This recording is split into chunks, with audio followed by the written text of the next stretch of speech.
चला प्रश्न क्रमांक 5. अध्यक्ष महोदय, प्रश्न क्रमांक 5. अध्यक्ष महोदय, वितरित केल्याप्रमाणे.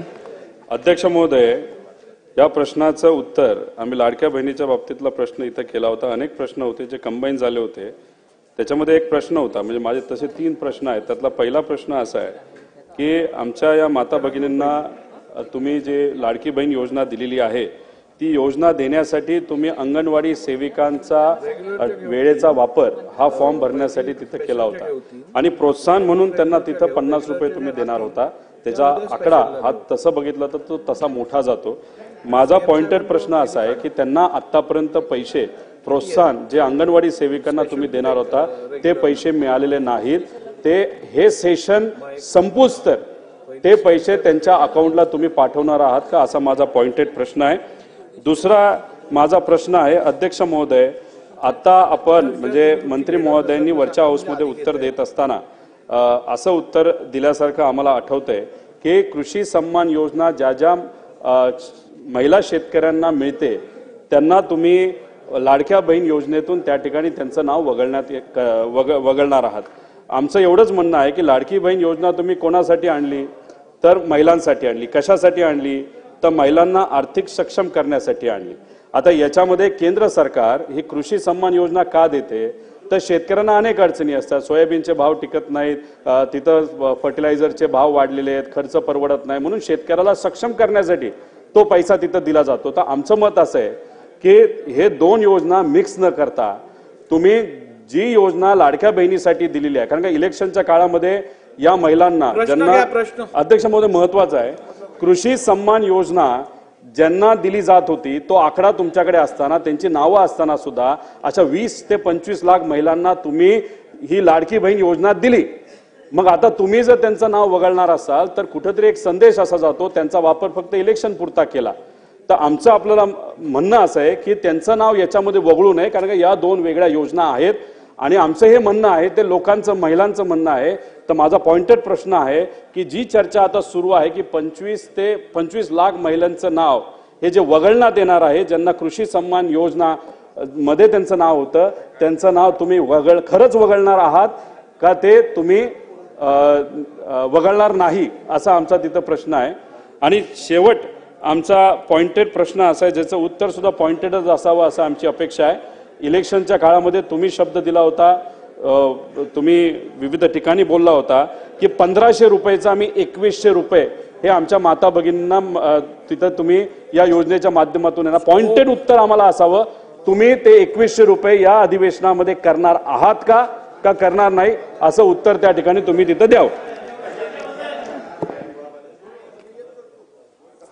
अध्यक्ष महोदय, पहिला प्रश्न जो सन्माननीय सदस्य रोहितजींनी या ठिकाणी विचारला, आम्ही ज्या वेळेला मुख्यमंत्री माझी लाडकी बहीण ही योजना घोषित केली त्यावेळेला अंगणवाडी सेविका ज्या पात्र लाभार्थ्यांचे फॉर्म भरतील त्यांना त्या ठिकाणी या संदर्भातलं इन्सेंटिव्ह हे देण्यात येईल अशा पद्धतीची घोषणा केलेली होती. तरतूद ही त्या योजनेच्या अंतर्गत केली आणि जवळपास 31 कोटीपेक्षा अधिक जी इन्सेंटिव्हची रक्कम आहे ही प्रत्येक जिल्ह्याच्या महिला कार्यक्रम बालविकासचे जे जिल्हा कार्यक्रम अधिकारी आहेत त्यांच्या इथं जमा केलेली आहे आणि जवळपास 26 जिल्ह्यांपेक्षा अधिक त्या ठिकाणी जिल्ह्यांमधल्या ज्या अंगणवाडी सेविका आहेत यांच्या खात्यामध्ये ती जमा होण्याची सुरुवात सुद्धा झालेली आहे.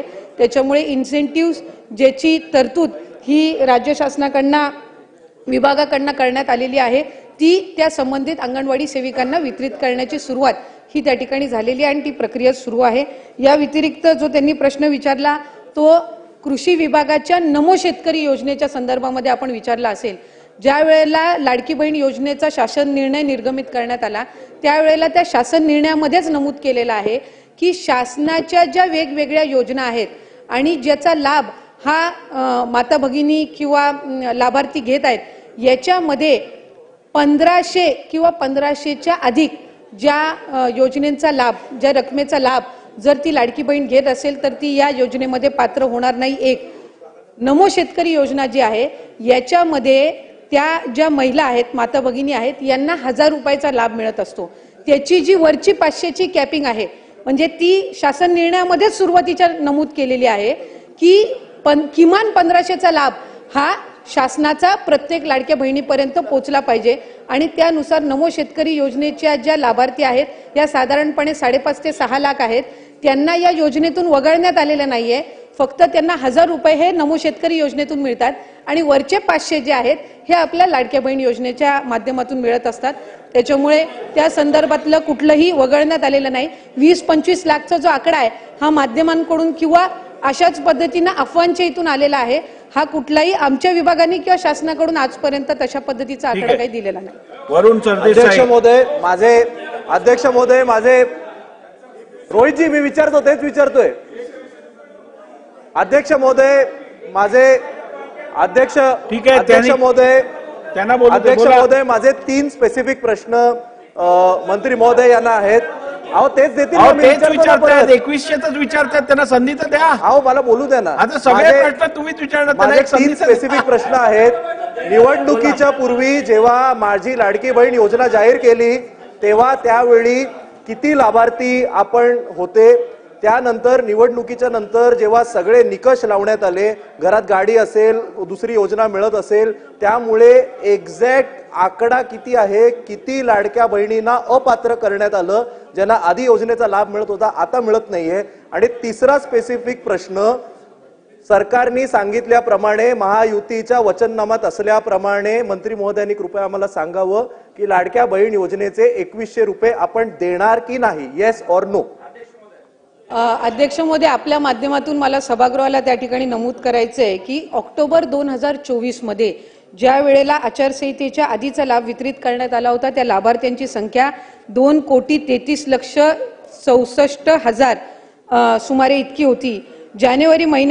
फेब्रुवारी महिन्यामध्ये जो आता आपण लाभ वितरित केला त्याची संख्या ही साधारणपणे 2,47,00,000 पेक्षा आहे.